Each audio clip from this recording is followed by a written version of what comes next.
ভারতের নতুন বাজেটে প্রতিবেশী বাংলাদেশের জন্য বরাদ্দ রাখা হয়েছে ৬০ কোটি রুপি।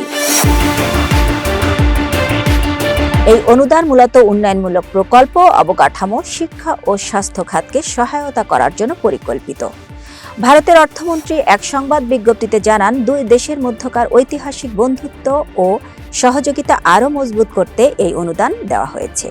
তিনি আশা প্রকাশ করেছেন, এটি দুই দেশের মধ্যকার অর্থনৈতিক ও সামাজিক সম্পর্ককে আরও গভীর করবে।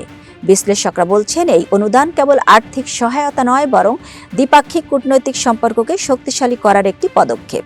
বিশেষ করে সীমান্তবর্তী অঞ্চলের উন্নয়ন, জলবায়ু মোকাবেলা প্রকল্প ও শিক্ষা খাতে এই কার্যকর ভূমিকা পালন করবে এটি।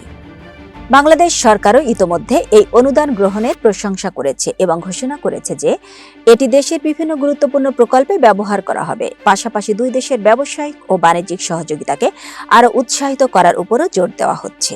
এভাবে ভারত বাংলাদেশ সম্পর্ককে আরও সুদৃঢ় করে রাখতে এই অর্থনৈতিক সহায়তা একটি গুরুত্বপূর্ণ পদক্ষেপ হিসেবে বিবেচিত হচ্ছে।